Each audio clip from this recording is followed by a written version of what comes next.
어린이 삼국지의 59번째 이야기입니다. 맨몸으로 싸운 호랑이 장수, 허저, 아버지의 원수를 갚기 위해 일어선 마초와 천하를 손에 넣으려는 조조, 두 사람의 아주 치열한 싸움이 지금 바로 시작됩니다. 첫 번째 이야기는 얼음성벽의 마법입니다. 그날 밤에요, 조조의 군대와 마초의 군대는 밤새도록 그냥 뒤죽박죽 엉켜서 싸웠어요. 와 하는 함성 소리가 밤하늘을 가득 메웠고요. 챙챙 칼 부딪히는 소리가 정말 끊이지 않았답니다. 아침 해가 이렇게 빼꼼 고개를 내밀고 나서야 두 군대는 아이고 힘들어 하면서 땀을 닦고 자기네 진지로 돌아갔죠. 마초는 위수라는 아주 커다란 강가에 자리를 잡고는 밤낮으로 군대를 보내서 조조를 괴롭혔습니다. 앞에서 와 하고 쳐들어왔다가 어느새 뒤에서 짠 하고 나타나서 공격을 했죠. 조조는 강을 건너려고 커다란 쇠사슬로 배랑 뗏목을 꽁꽁 묶어서 아주 튼튼한 다리 3개를 만들었어요. 그리고 조인 장군은 강 양쪽에 진지를 뚝딱뚝딱 짓고 굴량미를 실은 수레들을 길게 세워서 울타리처럼 만들었답니다. 그런데 마초가 정말 똑똑했어요. 이 소식을 듣자마자 군사들한테 명령을 내렸죠. 모두 마른 풀을 한 짐씩 챙기고 불씨를 가져오너라. 마초와 한수는 힘을 합쳐서 조조의 진지로 힘껏 달려갔습니다. 그러고는 가져온 마른 뿔을 수레 울다리에 잔뜩 쌓아놓고는 활활 하고 불을 일렀어요. 커다란 불길이 무섭게 타오르니까 조조의 군사들은 으악 불이야 하고 외치면서 허둥지둥 도망쳤죠. 튼튼했던 수레 울타리랑 다리는 전부 새까맣게 타서 재가 되고 말았답니다. 서량 군사들은 와 이겼다 하고 소리치면서 강을 차지했어요. 조조는 강가에 제대로 된 진지를 만들지 못해서 마음속으로 걱정이 태산 같았어요. 이거 큰일인데. 조조가 한숨을 푹푹 내쉬자 똑똑한 신하 순유가 말했어요. 걱정 마십시오. 저 강가에 모래흙을 가져다가 튼튼한 흙성을 쌓으면 되지 않겠습니까? 조조는 오, 그거 좋은 생각이다 하고 무려 3만 명의 군사를 시켜서 흙을 퍼나르게 했죠. 하지만 마초가 가만히 보고만 있을 리가 없었어요. 방덕과 마대한테 용감한 기병 500명씩을 주어서 쌩쌩 바람처럼 말을 달리면서 성을 쌓는 군사들을 방해하게 했어요. 게다가 모래흙은 단단하지가 않아서 성을 쌓기가 무섭게 와르르 하고 자꾸만 무너져 내리는 거예요. 조조는 정말이지 어찌 할 바를 몰랐습니다. 시간은 흘러서 어느덧 쌀쌀한 가을 끝자락이었고 하늘에는 먹구름이 잔뜩 끼어서 며칠 동안 해님도 볼 수가 없었어요. 조조가 답답한 마음에 진지안을 서성이고 있을 때였습니다. 갑자기 한 병사가 달려와서 보고했어요. 웬 할아버지 한 분이 조조님을 만나서 좋은 꾀를 알려드리겠다고 하십니다. 조조가 들어오시라 하니 학처럼 꼿꼿하고 소나무처럼 기품 있는 할아버지가 나타났습니다. 이 할아버지의 이름은 누자백, 스스로를 꿈속에서 매화를 만나는 사람이라는 뜻의 망매거사라고 불렀답니다. 조조가 깍듯하게 할아버지를 대접하자 할아버지가 미소를 지으면서 말했어요. 조조님, 오랫동안 성을 쌓으려고 애쓰셨는데 왜 이 좋은 기회를 그냥 보고만 계십니까? 할아버지, 모래흙이라 성을 쌓아도 자꾸만 무너집니다. 혹시 무슨 좋은 방법이라도 있으신지요? 그러자 할아버지가 웃으면서 말했습니다. 조조님처럼 군사를 신기하게 잘 부리시는 분이 어찌 하늘의 때를 모르십니까? 며칠째 하늘이 흐린 것을 보니 곧 차가운 북쪽 바람이 생생 불어와서 모든 것을 꽁꽁 얼려버릴 겁니다. 바로 그때 군사들을 시켜 흙을 옮기고 물을 착착 부려보세요. 날이 밝을 때쯤이면 짠! 하고 세상에서 가장 단단한 얼음성이 완성돼 있을 겁니다. 아하! 조조는 무릎을 탁 쳤어요. 조조는 할아버지에게 큰 상을 내리려고 했지만 할아버지는 아무것도 받지 않고 바람처럼 사라졌답니다. 그날 밤 정말로 북쪽에서 쌩쌩 하고 무서운 바람이 불어왔어요. 조조는 모든 군사를 동원해서 흙을 나르고 물을 뿌리게 했습니다.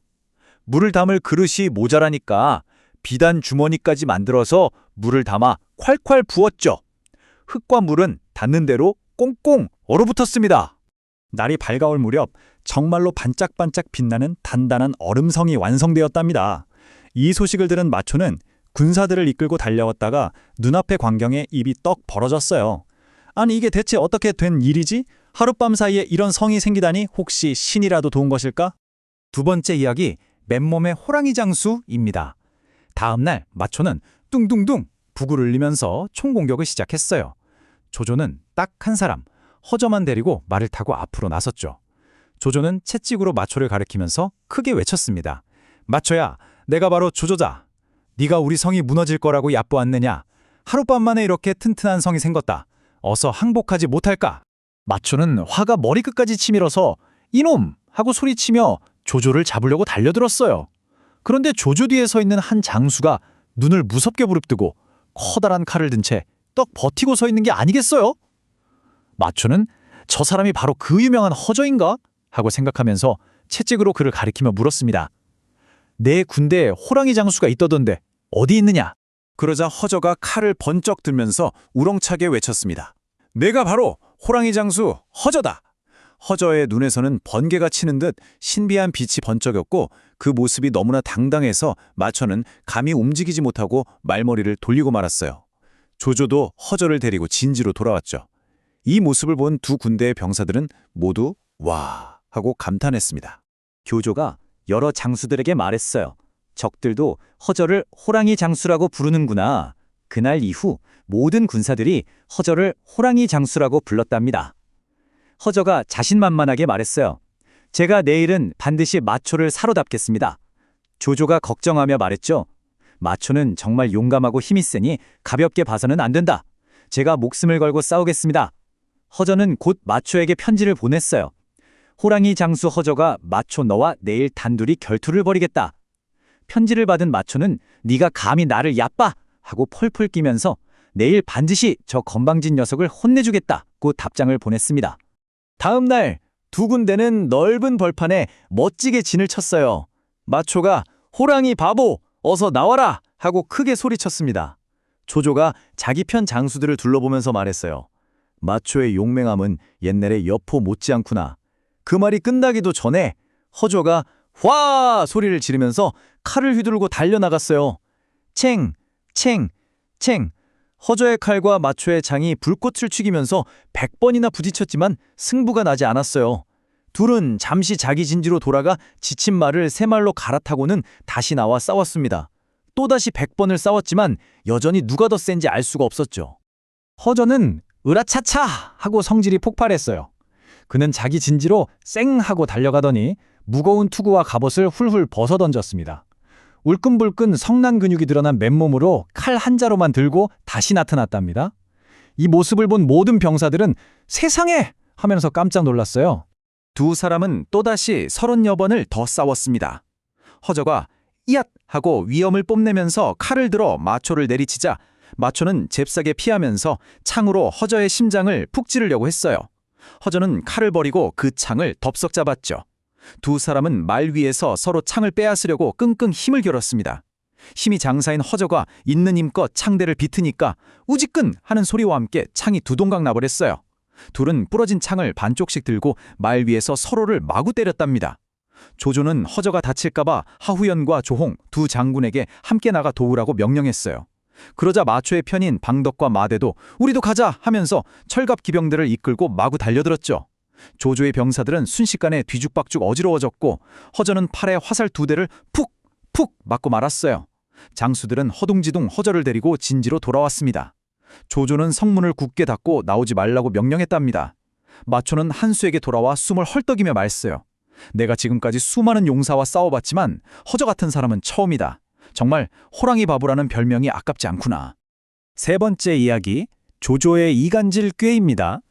조조는 마초를 힘으로는 이기기 어렵다고 생각하고 이제 똑똑한 꾀를 쓰기로 했어요. 몰래 서왕과 주령 장군을 시켜서 황하 서쪽으로 강을 건너 진을 치게 해서 앞뒤에서 공격할 준비를 했죠. 어느 날 조조는 성 위에서 마초가 부하 몇 명만 데리고 진지 앞에서 새처럼 쌩쌩 말을 달리며 뽐내는 것을 보았어요. 조조는 한참을 보다가 투구를 땅에 휙 내던지면서 말했습니다. 저 마초 녀석이 죽지 않으면 내가 죽어서 묻힐 땅도 없겠구나. 이 말을 들은 하우연은 제가 죽는 한이 있어도 저 마초를 반드시 물리치겠습니다 하고 소리치면서 부하 1000명을 이끌고 성문을 활짝 열고 마초를 쫓아갔어요.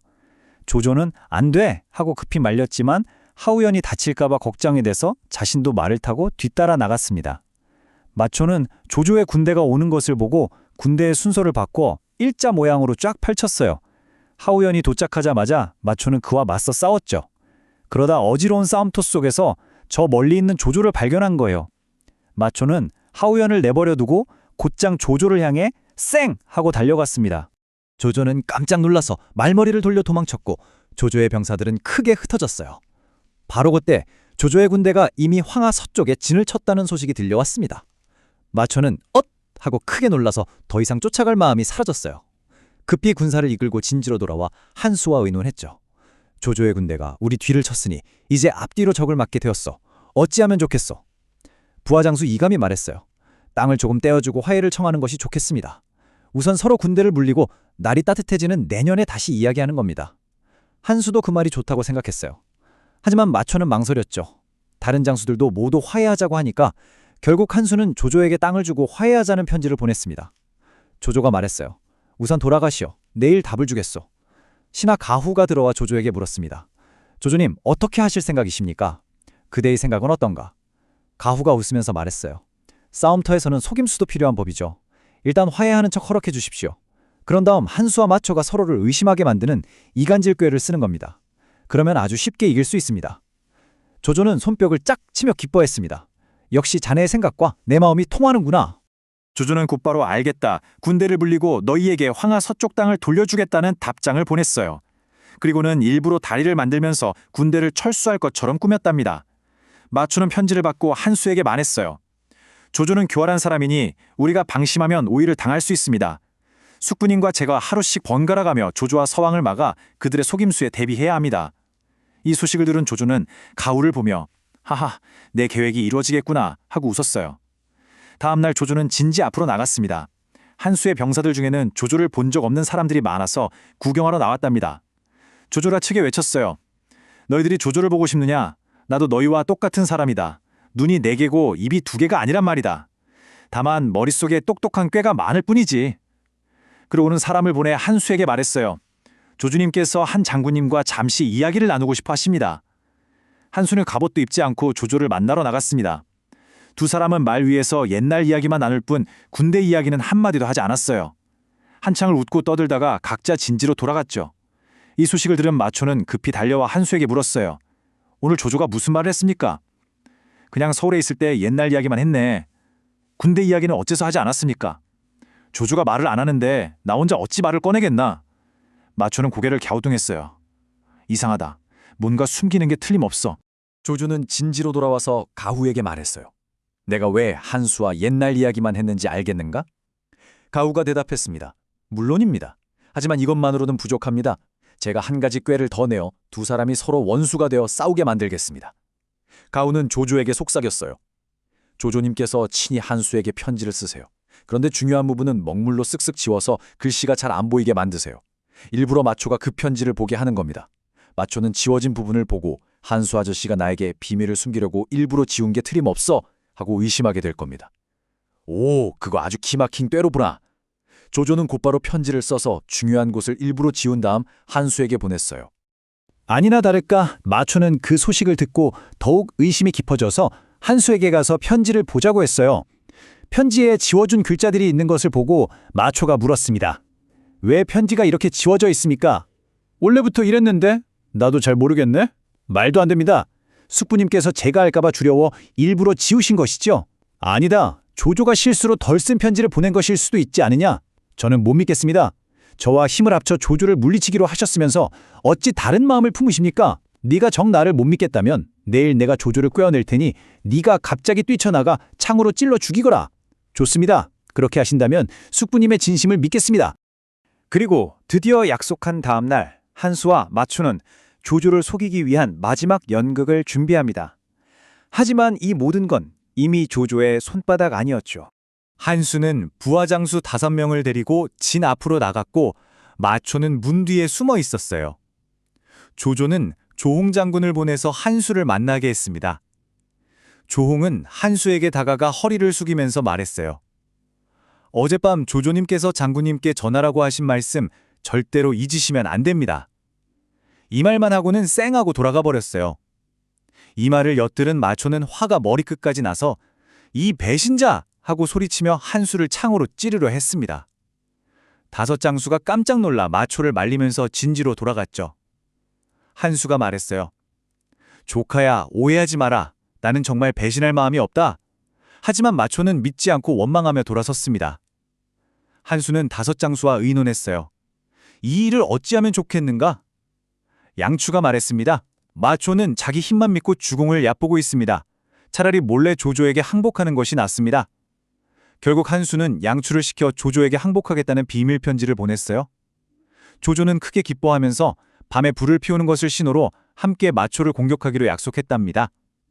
한수는 잔치를 열어서 마초를 초대한 뒤 해치울 계획을 세웠어요. 하지만 눈치 빠른 마초가 이미 모든 것을 알아차리고 있었죠. 마초는 칼을 들고 몰래 한수의 막사로 숨어 들어갔습니다. 안에서는 한수와 다섯 장수가 속닥속닥 이야기하고 있었어요. 이를 더 미룰 수 없으니 어서 해치웁시다. 그 말을 들은 마초는 이 도적놈들 감히 나를 해치려 하다니! 하고 소리치며 칼을 휘둘렀어요. 모두들 깜짝 놀랐죠. 마초가 한 번 칼을 휘두르자 한수는 으악! 하고 소리치며 왼손이 싹둑 잘려나갔습니다. 다섯 장수가 칼을 들고 함께 덤벼들자 마초는 막사 밖으로 뛰쳐나왔어요. 마초가 휘두르는 칼이 번쩍일 때마다 피가 튀었습니다. 그는 마완과 양흥을 베어 쓰러뜨렸고 나머지 세 장수는 혼비백산하여 도망쳤답니다. 막사 뒤에서 불길이 치솟자 조조의 군사들이 사방에서 와! 하고 쳐들어왔어요. 허저, 서왕, 하우연, 조옹 같은 용맹한 장수들이 서량 군사들을 공격했죠. 마초는 겨우 부하 100여 명을 이끌고 다리 위에서 버텼습니다. 날이 밝아올 무렵 이감이라는 장수가 다리 밑을 지나가는 것을 보고 창을 들고 쫓아갔어요. 그때 마초의 등 뒤에서 우금이 활을 휙 쏘았습니다. 마초가 재빨리 피하자 그 화살은 앞에 가던 이감의 등에 퍽 하고 박혔어요. 이감은 말에서 떨어져 죽고 말았죠. 조조의 병사들이 구름처럼 몰려와 마초에게 어지럽게 화살을 쏘아댔습니다. 마초는 창을 빙빙 돌려 화살에 막았지만 너무 많은 병사들에게 겹겹이 포위되어 빠져나갈 수가 없었어요. 결국 마초는 혼자서 핏빛길을 뚫고 북쪽으로 도망쳤답니다. 조조는 마초를 잡아라! 산채로 잡는 자에게는 대장군 자리를 주겠다! 하고 명령했어요. 마초는 쉴 틈도 없이 달리고 또 달렸습니다. 그를 따르던 병사들은 하나둘씩 흩어지고 결국 방덕, 마대와 함께 겨우 30여 명만 남아서 멀리 도망쳤답니다. 마지막 이야기, 새로운 위협입니다. 조조는 장안으로 돌아와 장수들을 칭찬했어요. 장수들이 물었죠. 조조님, 처음에 적들이 동관을 꽉 막고 있었는데 왜 바로 공격하지 않고 오래 기다리신 건가요? 조조가 웃으면서 대답했어요. 내가 일부러 동관에서 시간을 끈 것은 적들이 모두 남쪽만 신경 쓰게 만들기 위해서였단다. 그 사이에 우리 서왕과 주령 장군이 몰래 강을 건널 수 있었지. 그런 다음 얼음성을 쌓아 적들이 밤심하게 만들고 이간질 꾀를 써서 자기들끼리 싸우게 만든 거야. 이게 바로 병법이란다. 장수들이 또 물었어요. 조조님, 적의 군사가 늘어난다는 소식을 들으실 때마다 왜 기뻐하셨습니까? 관중 땅은 아주 넓어서 만약 적들이 여기저기 흩어져 숨어 있었다면 모두 찾아내기 힘들었을 거야. 하지만 모두 한 곳에 모여주니 얼마나 좋아? 서로 마음도 맞지 않는 녀석들이라 살짝만 꾀를 대도 금방 무너뜨릴 수 있으니 말이다. 그래서 내가 기뻐한 거란다. 모든 장수들은 과연 조조님의 지혜는 따라갈 수가 없습니다 하면서 감탄했어요. 이 소식은 한중 땅의 태수, 장로에게까지 전해졌어요.